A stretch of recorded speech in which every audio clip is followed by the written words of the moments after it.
기도하고 귀한 시간에 하나님 주시는 언약의 말씀을 좀 나누도록 하겠습니다. 지난주 우리 나눴던 거 복습 잠깐 하고 그리고 나눴으면 좋겠는데, 지난주에 혹시 제목이 뭐였는지 기억하세요? 지난주에 기적과 표적. 기적은 뭐냐면 회복이 목적이고, 그러면 표적은 뭐가 목적이었을까요? 예수님을 나타내는 것, 드러내는 것.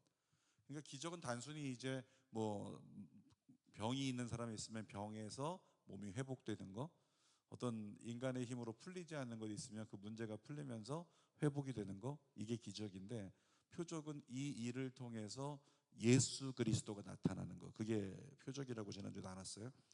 그러면서 요한복음에는 7가지 표적이 있다고 했는데, 그 7가지를 앞으로도 계속 짚어가겠지만, 특별히 사도 요한은 성경을 기록할 때 의도적으로 기록을 했다 그래서 지난주에 뭐라고 했냐면 의도적 서술이라는 얘기를 했어요.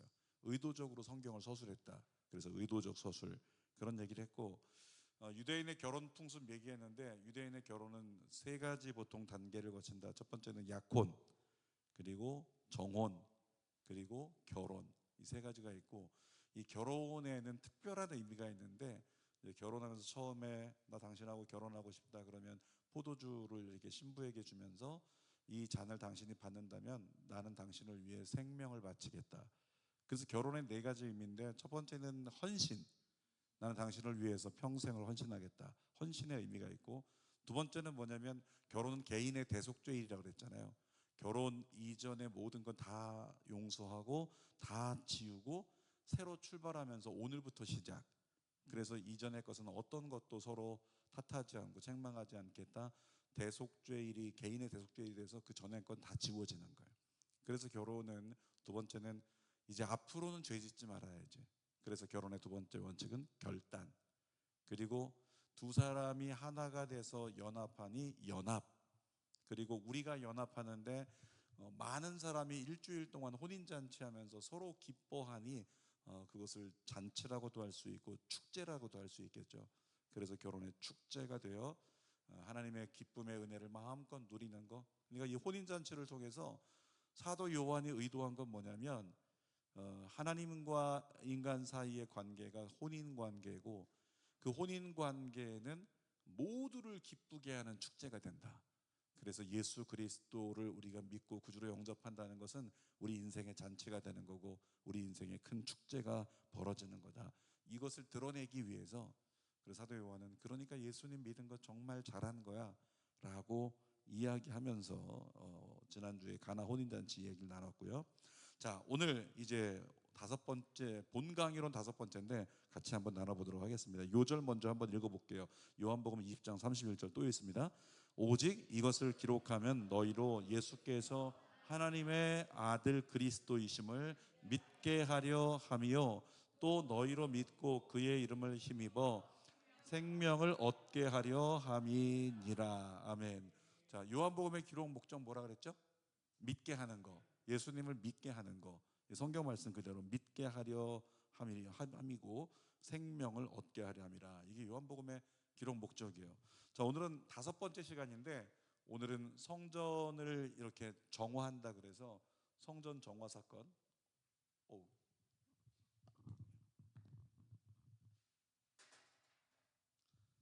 자, 성전을 정화한다 그래서,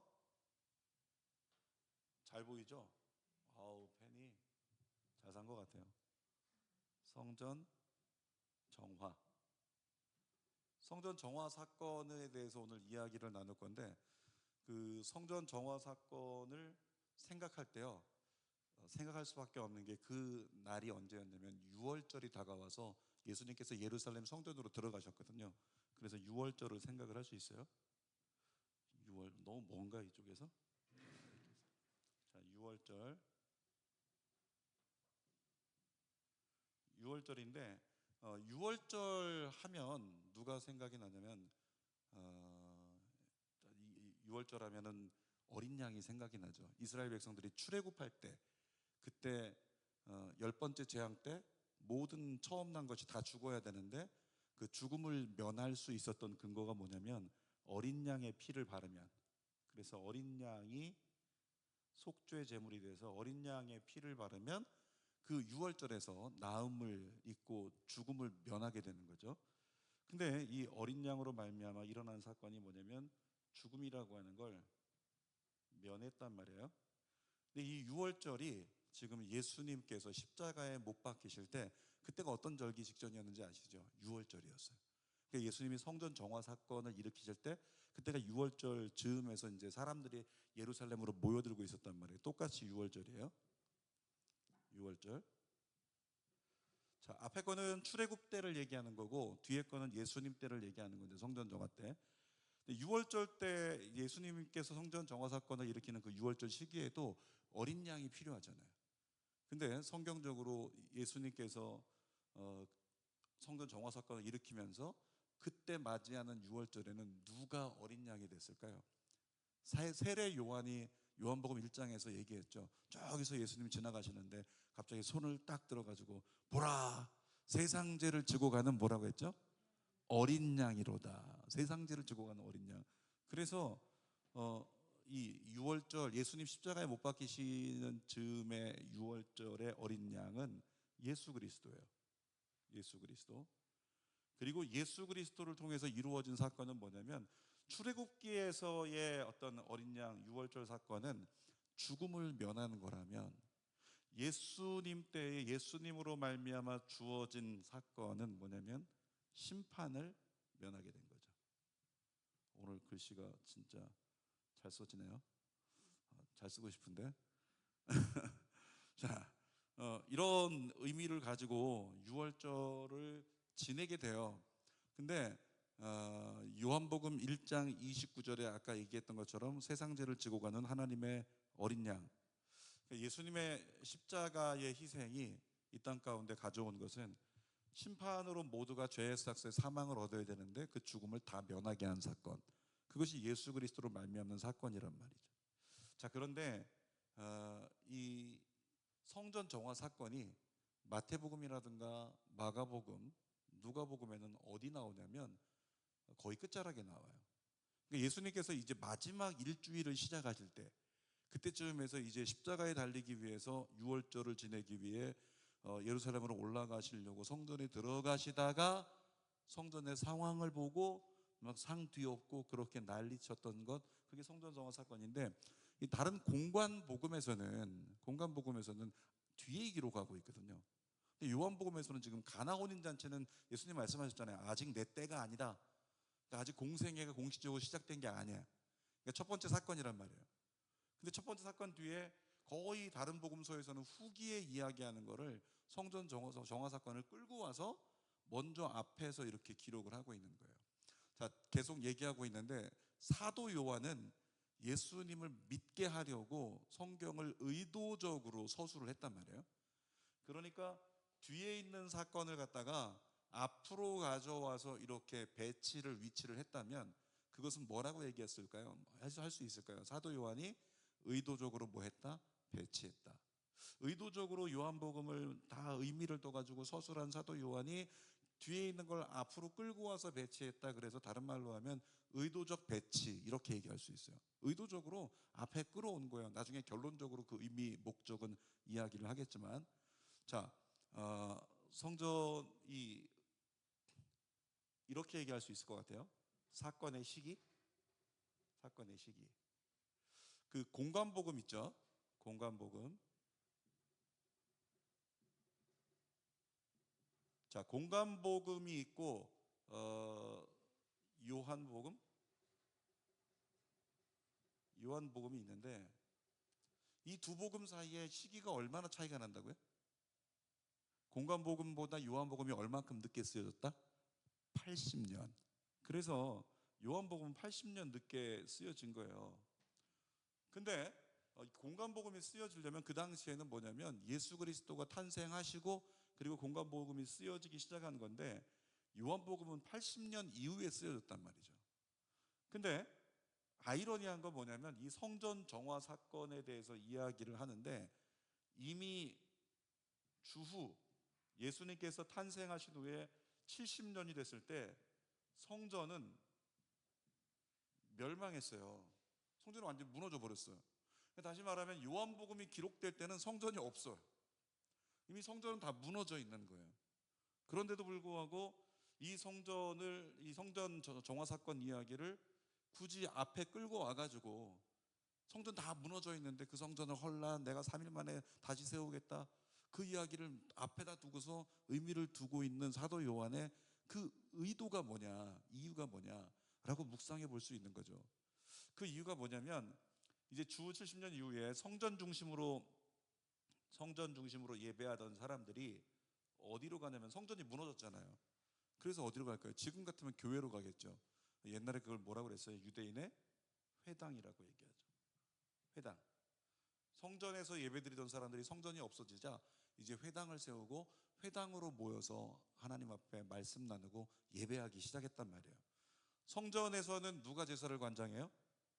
세 글자로 제사장. 근데 성전이 없어졌어요. 제사장이 할 일이 없어졌죠. 성전이 없으니까. 그래서 회당에 누가 나타났을까요? 선생님 하는 용어 있죠. 누가? 랍비들이 나타나가지고 이제 그때부터 회당에서 성경을 가르치면서 랍비들이 활동하던 시대가 성전이 없는 이 시대에 그렇게 이루어지는 거예요. 자, 그런데 사람들이 늘 무엇을 그리워하냐면, 회당에 모여서 성전을 그리워하잖아요. 다 무너져 버려서 성전, 우리 느헤미야를 통해서 재건되었던 막 성벽, 그리고 솔로몬의 성전이 무너졌던 것을 헤롯 때에 다시 억지로 거의 한 80년에 걸쳐서 만들었는데, 그렇게 만들어진 성전, 근데 7년 만에 무너져 버렸단 말이에요. 또 성전이 무너져 버리니까 사람들은 회상하겠죠. 그 성전에서 예배드리던 그때를 막 그리워하고 상기한단 말이에요. 그들에게 사도 요한이 이 예수님의 성전 정화 사건을 가지고 뭐라고 얘기하는 거냐면, 인간의 목적을 가지고 인간이 세운 성전은 그렇게 아무리 튼튼하게 지어도 다 무너질 수 있는데, 그리고 하나님의 영광을 드러내지 못하면 그 성전은 무너지는 것인데, 진짜 성전이 있다, 절대 무너지지 않는 그 성전, 그게 누구라고요? 예수 그리스도. 진짜 성전은 예수 그리스도시다. 그것을 드러내기 위해서 사도 요한이 이 얘기를, 성전 정화 사건 이야기를 앞쪽에 배치하면서 미리 선포하는 거예요. 진짜 성전은 예수 그리스도다. 그러면서 다음 이야기들을 막 풀어가는 장면이 나오는 거죠. 자, 우리 한번 14절에서 16절까지 읽어볼게요. 시작. 우리 13절부터 한번 읽어볼까요? 13절. 유대인의 유월절이 가까운지라 예수께서 예루살렘으로 올라가셨더니, 네, 거기까지 보고, 유대인의 유월절이 가까워서 이제 예루살렘으로 올라가셨다 그러잖아요. 그렇게 지금 설명했던 그 내용, 유월절을 지키기 위해서 예수님께서 올라가신 거죠. 그 다음에 14절 말씀 읽어보겠습니다. 시작. 성전 안에서 소와 양과 비둘기 파는 사람들과 돈 바꾸는 사람들이 앉아 있는 것을 보시고 노끈으로 채찍을 만드사 양이나 소를 다 통전에서 내쫓으시고 돈 바꾸는 사람들의 돈을 쏟으시며 상을 엎으시고 비둘기 파는 사람들에게 이르시되 이것을 여기서 가져가라, 내 아버지의 집으로 장사하는 집을 만들지 말라 하시니. 15절에 보니까, 15절 한 번만 더 띄워주실래요?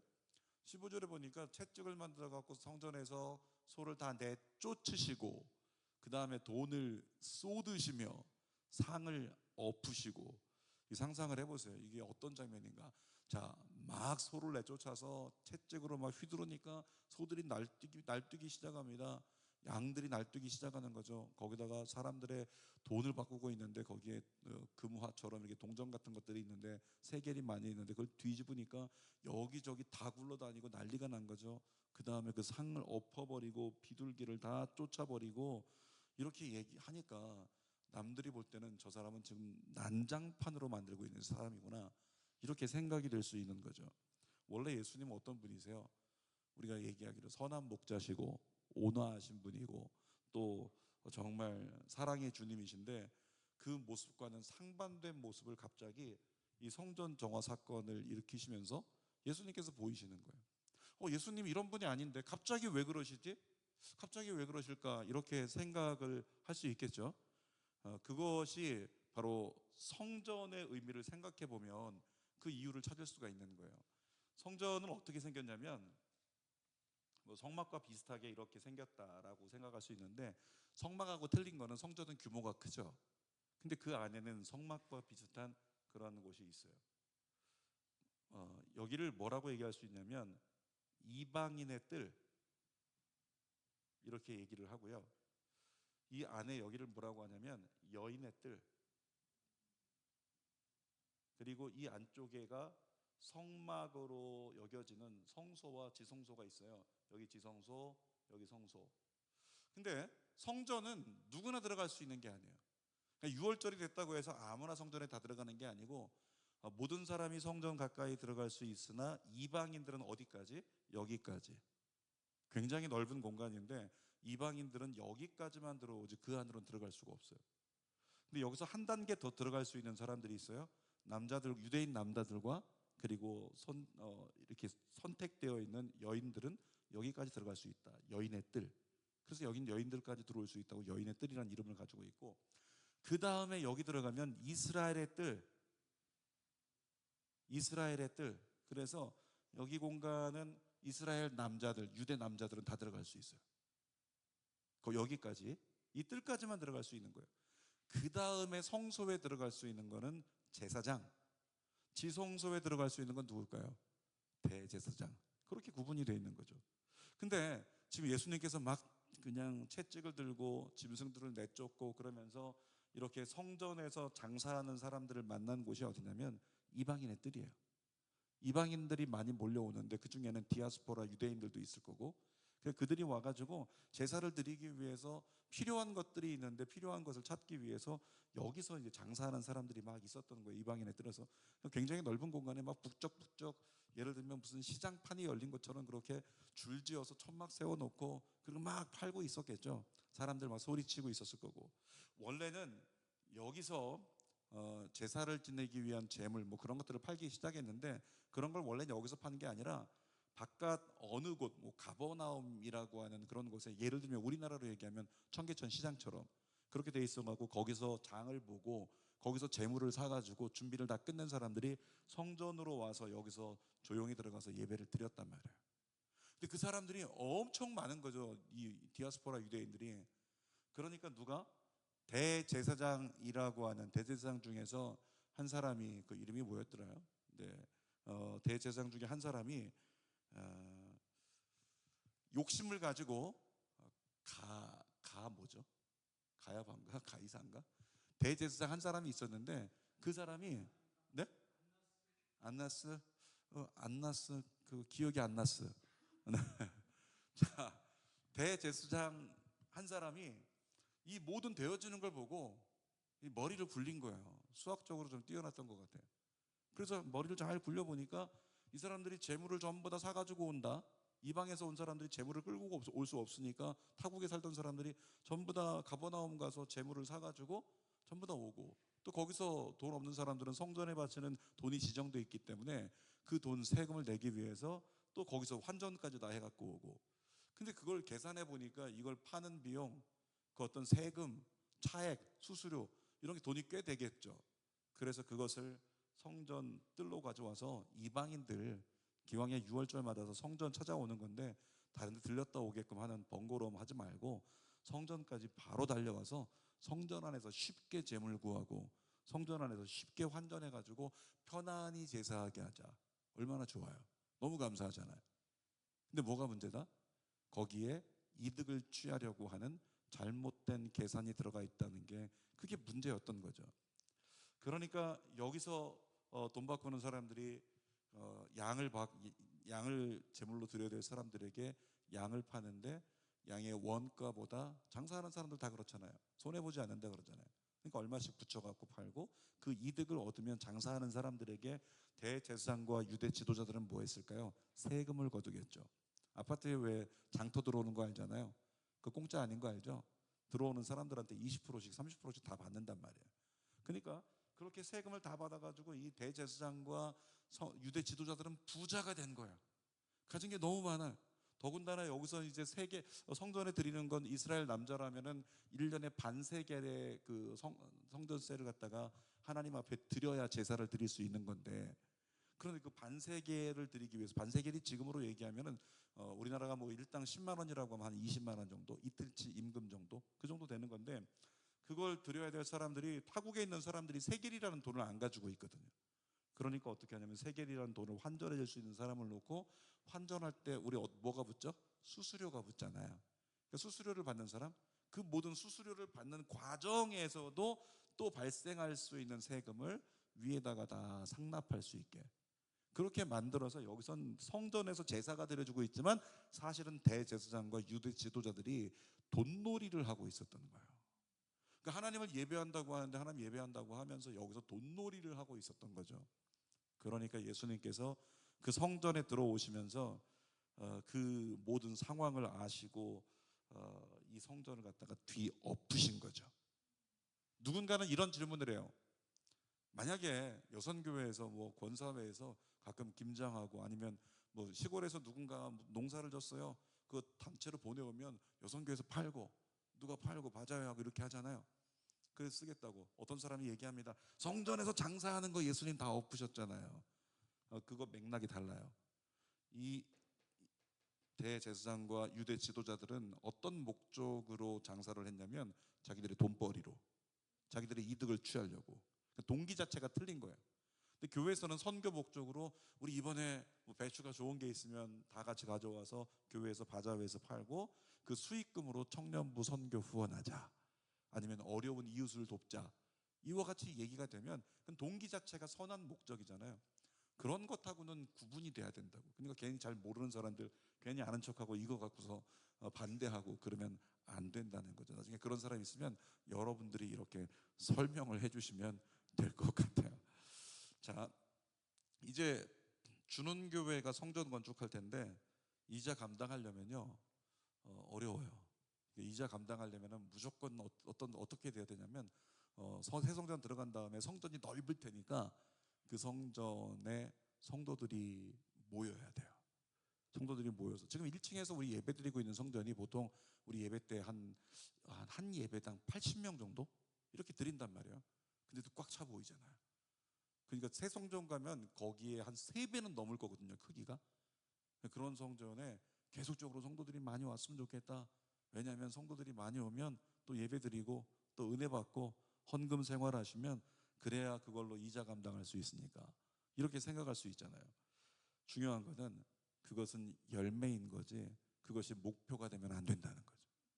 자칫 머릿수를 가지고 한 사람이 얼만큼 헌금하겠다, 그러면 교회가 얼만큼 일할 수 있겠다, 이런 것이 마치 교회의 어떤 그런 가지고 있는 재정적 목표를 채우려고 하는 이런 의도가 되는 걸 대단히 경계해야 된다는 거죠. 제일 먼저 앞에 있는 목사, 제가 경계해야 되고, 그 다음에 재정을 담당하시는 분이 경계해야 되는 거죠. 그냥 철저하게 우리 주님 앞에 헌신하고 주님이 은혜로 부어주시면 거기에 감사함으로 정말 소중하게, 제가 그런 마음이 들어요. 이제 교회에서 어쩔 수 없이 교회를 운영하기 위해서 하다 보니까 뭐 이것도 사야 되고 저것도 사야 되고 또 뭣도 해야 되고 막 이렇게 할 때마다 가끔씩은 그런 생각이 들어요. 야, 이거 성도들이 정말 어렵게 하나님께 드린 예물인데, 그런 거. 제가 전에 있던 교회는 저를 너무 사랑하시는 권사님이 한 분 계셨는데, 이 권사님이 82세, 제가 그때 만났을 때 82세 권사님이 허리 이렇게 숙여가지고 이루고 다니시는데, 제가 교구실에서 이렇게 서 있으면 그 권사님이 다른 사람들 못 가게 이걸 흔들면서 막 달려오셔서 제 허리에 안기세요. 허리를 못 펴니까. 그런 분이 계신데, 이분은 헌금 생활을 어떻게 하시냐면, 헌금을 하기 위해서 먹을 것 때문에 헌금하진 않아요. 일하진 않아요. 근데 헌금을 조금 더 드리고 싶어서 일주일에 이틀은 폐지를 주소. 그러니까 이거 끌고 다니면서 어떻게든지 신문지 줍고 박스 주워가지고 고물상 갖다 주면 몇천 원 주는 거예요. 그럼 그거 집에 가져와서 그걸 다리미로 다려가지고 그것을 하나님께 더 드리겠다고, 조금이라도 그런 마음. 그렇게 해서 모여진 게 헌금이잖아요. 그러니까 이 헌금을 정말 기도를 더 많이 하고 써야 되는데, 그렇지 않을 때 죄송한 마음이 들고 하더라고요. 아무튼 중요한 건 뭐냐면, 우리가 나누고자 하는 것은 교회 존재 목적 자체가 이렇게 인간의 이득을 위해서 교회가 쓰여지기 시작한다면, 예수님께서 우리에게 가까이 오시면 똑같은 채찍질이나 똑같은 상을 뒤엎는 이런 일들이 우리에게도 일어날 수 있다는 거죠. 종교가 돈벌이에 눈을 돌리기 시작하는 순간 거룩한 삶은 더 이상 불가능해지는 거죠. 이단들이 기피하는 성도가 있는데요. 이단들이 기피하는 성도, 제가 보니까 여기에는 이단들이 기피하는 성도가 없어요. 다 이단들이 제일 좋아하는 성도만 있는 것 같아. 이단들은요, IQ가 낮은 사람 싫어합니다. 이단들은 머리가 나쁜 사람 싫어해요. 설명해서 이단의 그 법칙을 가르쳐서 그걸로 전도하게 만들어야 되는데 못 알아들어. 그래서 아시죠? 신천지도 80점 넘어야지 그 다음 과정 나갈 수 있는 거 아시죠? 신천지는 평균 점수 80점 못 넘으면, 우리 운전면허 필기 시험도 2종 5토는 60점이잖아. 근데 80점 못 넘으면, 그럼 탈락되면 그 다음 과정으로 못 가게 돼 있어요. 똑똑해야지만 선별한다. 똑똑한 사람은 이단들이 좋아하고요. 두 번째, 이단들이 기피하는 대상이 있는데 가난한 사람. 그래서 어떤 이단에서는 대놓고 얘기합니다. 절대 생활 수준 봐서 가난한 사람은 전도하지 말라고, 이렇게까지 이야기한다는 거죠. 그러니까 영혼에 대한 그런 관심은 없고 자기들의 이득을 위한 결정이라는 것을 볼 때 이단은 잘못했다는 걸 우리가 알 수 있죠. 자, 아무튼 이런 성전에서 막 그냥 뭐 비둘기 팔고 또 그 다음에 성전 세를 바꾸고 여기서 장사를 하고 있는 그 광경을 보면서 예수님께서 화를 냈잖아요. 분노하셨단 말이에요, 처음으로. 근데 예수님이 분노하신 걸 우리가 좀 좋게 얘기한다면 뭐 어떤 분노라고 얘기할 수 있을까요? 거룩한 분노라고 얘기할 수 있겠죠. 거룩한, 빨간색으로 쓸 거랬나? 거룩한 분노. 예수님께서 거룩한 분노를 막 일으키세요. 그러면서 어떻게 이 성전에서 그러면서 거룩한 분노. 그러다가 예수님께서 떠올리십니다. 이사야 이때 자막이 딱 넘어오면 좋은데, 이사야 56장 7절을 기억하라. 그러면서 예수님께서 선포하시겠죠. 뭐라고 써 있을까요? 읽어봅시다. 내가 곧 그들을 나의 성산으로 인도하여 기도하는 내 집에서 그들을 기쁘게 할 것이며 그들의 번제와 희생을 나의 제단에서 기꺼이 받게 되리니 내 집은 만민이 기도하는 집이라 일컬음이 될 것이라. 하나님께서 이사야를 통해서 하나님의 성전을 뭐라고 말씀하셨어요? 마지막에 만민이 기도하는 집. 교회의 존재 목적은 만민이 기도하는 집인 거예요. 누구나 와서 영적으로 하나님과 교제하는 곳, 그런 곳이 교회여야 된다는 거죠.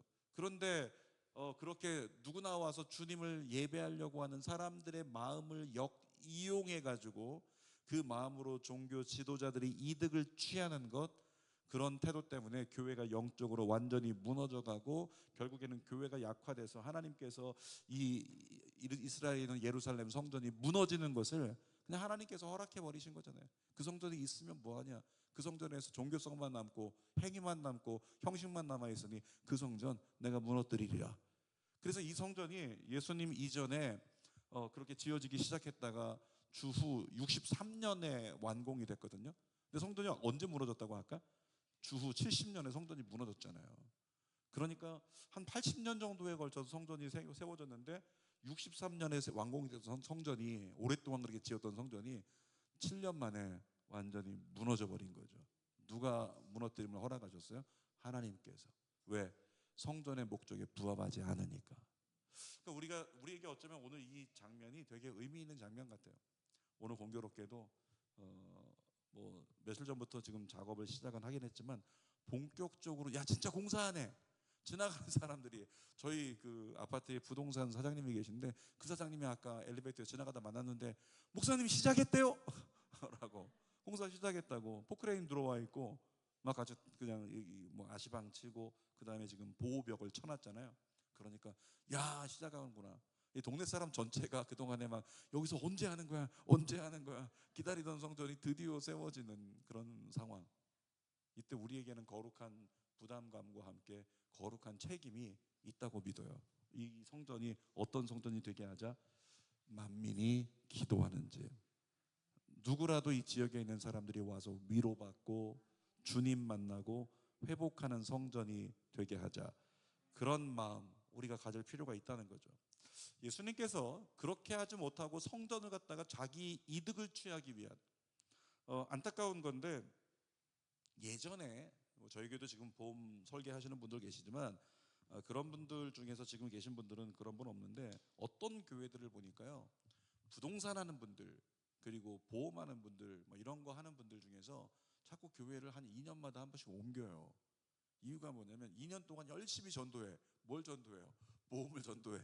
그래서 성도들에게 굉장히 친밀하게 1년 동안 다가간 다음에 신뢰받고 남은 1년 동안 열심히 보험 판매하고 그리고 2년 되면 떠나버려요. 또 어떤 분은 부동산 하는 분들이 들어와가지고 열심히 교회 생활하면서 열심히 하겠다라고 하면서 부동산 관련한 모든 계약을 다 따가요. 그리고 나서 한 2년쯤 지나면 더 이상 나올 게 없다. 딴 교회로 옮겨버려요. 근데 그런 분들의 패턴이 똑같더라고. 딴 교회 가면 또 2년 있다가 또 가고 그래요. 그런 분들 조심스럽지만 그분들은 교회를 정말로 하나님을 예배하고 기도하는 집으로 여기는 게 아니라 어떻게 자신의 이득을 취하기 위한 그런 도구로 삼아버리는 거죠. 그런 것에 대해서 어떻게 해요? 우리 예수님께서 거룩한 분노를 하신 거예요. 근데 예수님께서 거룩한 분노로 막 성전을 뒤엎어요. 그리고 상을 뒤엎어버리고 노끈으로 양과 소를 막 내쫓고 있는데 여러분들이 저 뒤에서 이렇게 가까이 지나가고 있어. 예수님 뭐라고 하실까요? 여러분 가만히 그냥 관망하고 뒤에서 쳐다보고만 있다 그러면 예수님께서 뒤엎으시면서 뭐라고 하셨을까요? 넌 왜 가만히 있어? 너도 분노해야지. 너도 가만히 있으면 안 되지. 거룩한 분노가 정말 하나님의 성전이 성전되지 못하고 하나님의 성전이 인간의 어떤 인본주의를 위해서 쓰여진다. 그렇게 인간의 권위를 세우기 위한 거다. 인간의 만족을 위한 거다. 그러면 거룩한 분노로서 예수님처럼 반응할 수 있는 것, 그게 어쩌면 오늘 교회에 우리에게 필요한 거죠. 하나님이 교회를 세우셨는데 교회를 회파하려는 세력들이 있다. 그러면 거기에 대해서 거룩한 분노가 일어나야죠. 이번 주 토요일에 거룩한 방파제 집회가 있는데 그 집회가 그런 거예요.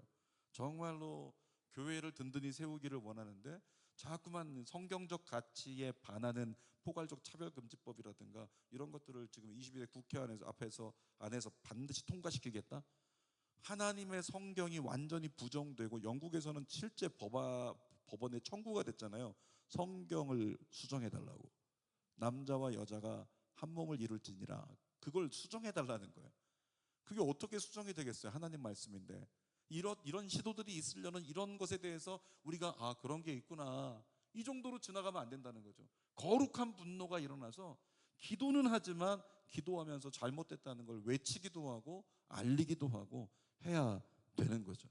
요즘에 또 목사님들이 계속 이렇게 거품 물고 막 얘기하고 계신데 종교단체 해산법도 어쩌면은 그냥 허울은 혹시라도 좀 누군가는 그런 얘기까지 하더라고요. 예수 믿는 국회의원인데 예수 믿는 국회의원이 왜 그렇게까지 반대하느냐. 교회가 해결하지 못하는 이단 세력을 우리가 해결해 주려고 하는 거다. 이런 식으로 이야기하고 있지만 그 자체가 감언이설인 거예요. 그 자체가 속임수인 거죠. 절대 그렇게 안 되죠. 나중에 그것이 법적으로 통과되고 나면 그렇게 어떻게든지 동성애를 반대하는 동성혼 합법화를 반대하는 교회를 회파하려고 하는 세력들이 안 움직이겠습니까?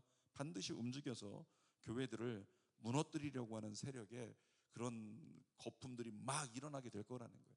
그래서 우리는 어떻게 해요? 거룩한 분노를 가지고 기도하고 또 할 수 있을 때는 모여서 외치고 나아가야 된다는 거죠. 자, 다시 한번 보니까요. 예수님께서 아까 어떻게 하셨냐면 성전에 들어가시다가 그 소 파는 사람들, 양 파는 사람들 거기서 내쫓으시고 또 돈 바꾸는 사람들 상을 쏟으시고 그 다음에 또 상을 엎으시고 막 그렇게 하셨잖아요. 그러면서 예수님께서 한마디 남기셨어요. 그게 16절이거든요. 같이 한번 읽어볼게요. 16절. 비둘기 파는 사람들에게 이르시되 이것을 여기서 가져가라. 내 아버지 집으로 장사하는 집을 만들지 말라 하시니. 자, 예수님께서 갑자기 뭐라고 하셨어요? 다 가져가라. 그 다음 뭐라고 하셨어요? 내 아버지 집으로. 유대인들이 깜짝 놀란 거예요. 유대 지도자들 대제사장까지 보고가 들어갔을 때 깜짝 놀란 거예요. 예수님께서 그렇게 유대인들의 어떤 그 그리스도교의 지도자로서 그렇게 세워져 있고 자칭 유대인의 왕이라는 그런 칭함을 이야기하고 있다. 뭐 그 정도 알았는데 갑자기 성전에 들어왔잖아요. 성전에 들어온 거거든. 성전에 들어와 가지고 뭐라고 하냐면 내 아버지 집. 이게 가장 큰 신성 모독죄가 되는 거예요. 그래서 결국에는 유대 지도자들이 일명 나쁜 유대인들이겠죠. 예수를 핍박하는 그 유대인들이 예수님을 죽여야겠다고 가장 크게 결정짓는 계기가 되는 거죠. 결국에는 그로 말미암아 얼마 지나지 않아서 예수님은 십자가에 못 박혀 돌아가시게 된 겁니다. 18절 말씀 같이 읽어볼게요. 18절. 이에 유대인들이 대답하여 예수께 말하기를 내가 이런 일을 행하니 무슨 표적을 우리에게 보이겠느냐. 이게 무슨 말이냐면, 아니 지금 이 사람들이 장사하는 사람들이 누구의 허락받고 장사해요? 대제사장의 허락받고, 대제사장의 허락받고 대제사장의 권위로 결정된 것을 지금 진행하고 있는데, 지금 네가 이렇게 맡고 있는 이 행하는 것 무슨 권세로 하는 거냐? 그 표적을 보여봐. 무슨 권세로? 대제사장보다 높은 사람은 누구예요? 종교적으로 봤을 때는 하나님밖에 없어요. 하나님이 너에게 말씀하셨다는 거, 명령하셨다는 거, 그 표를 보여봐. 지금 이 얘기하고 있는 거예요. 19절부터 21절까지 읽어볼게요. 시작. 예수께서 대답하여 이르시되 너희가 이 성전을 헐라 내가 사흘 동안에 일으키리라. 유대인들이 이르되 이 성전은 46년 동안에 지었거늘 내가 3일 동안에 일으키겠느냐 하더라. 그러나 예수는 성전된 자기 육체를 가리켜 말씀하신 것이라. 주전 14년에 성전 건축이 시작이 됐는데, 아까도 얘기했던 것처럼 성전은 주후 63년에 완공이 됐거든요. 그런데 주후 70년에 무너져 버렸어요. 그러니까 예수님께서 성전을 허물라 이런 말씀을 하셨는데, 예수님께서 허물라라고 말씀하신 성전은 뭐냐면 돈벌이로, 인간의 이득으로 완전히 오염돼 버린 그 성전은 헐어버리라, 이와 같이 말씀하신 거죠. 그러면서 예수님께서 그들에게 원하셨던 마음은 뭘까요? 훗날 복음을 통해서 수많은 사람이 돌아서게 됐지만, 잘못된 성전, 하나님의 집을, 만민의 기도하는 집인 하나님의 집을 장사하는 곳, 이득을 취하는 곳으로 바꾸어 버린 그들이 다시 한번 어떻게 해야 새로워질 수 있겠어요? 엎드려서 하나님 앞에 회개해야죠. 회개는 나를 깨뜨리는 거거든요. 그래서 이 성전이 교만하여 하나님을 대적하고, 이 성전이 형식만 남아서 그렇게 하나님의 영광을 가리고 있다면 이 성전도 무너져야 된다, 그 말씀을 하신 거죠. 그리고 나서 고린도전서 3장 16절과 17절에 보면 이런 말씀을 나중에 사도 바울이 하게 됩니다. 읽어봅시다. 너희는 너희가 하나님의 성전인 것과 하나님의 성령이 너희 안에 계시는 것을 알지 못하느냐. 17절. 누구든지 하나님의 성전을 더럽히면 하나님이 그 사람을 멸하시리라.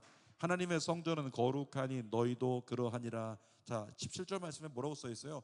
누구든지 하나님의 성전을 더럽히면, 그러면 어떻게 하신대요? 하나님이 그 사람을 멸하시리라. 자, 오늘의 주제로 가져오면 뭐가 되냐면, 누구든지 하나님의 성전을 더럽히면 하나님이 그 성전을 무너뜨리시리라, 이렇게 하신 말씀인 거예요. 결국에는 이 성전을 장사하는 곳으로 만든 그것에 대해서 예수님의 거룩한 분노가 작은 불씨가 돼가지고 결국에는 훗날 이 성전이 완전히 무너지는 하나님의 심판을 받는단 말이죠.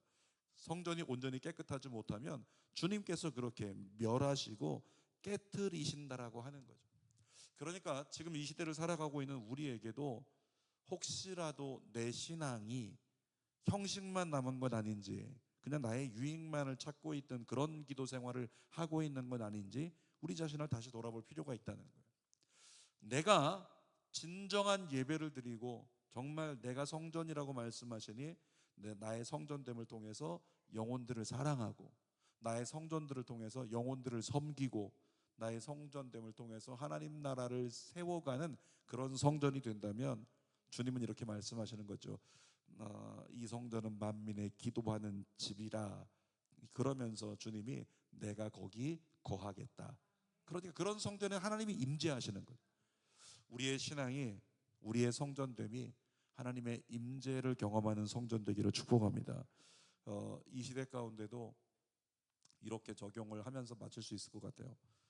개개인의 우리 한 사람 한 사람이 성전이라고 분명히 사도 바울을 통해 말씀하시는데, 예수님께서 이 자리에 오신다면, 우리 예배 자리에 오신다면 지나가면서 누구의 상을 엎으실까? 누군가는 지금 예배하고 있는 것 같은데 그 앞에 가서, 예를 들어 그런 거 있잖아요. 여기 앞에 책받침이 지금 저희는 없는데 책받침이 있는 거기 가서 지나가면서 그걸 딱딱 치는 거죠. 딱딱 치면서 너 지금 뭐 하는 거야? 네가 예배 드리는 거 맞아? 이런 장면이 지금도 영적으로 볼 때 일어날 수 있다는 거예요. 그러니까 주님 앞에 나올 때마다, 성전 앞에 나올 때마다 정말 예수 그리스도를 통해서 구원받은 우리가 이방인이었잖아요.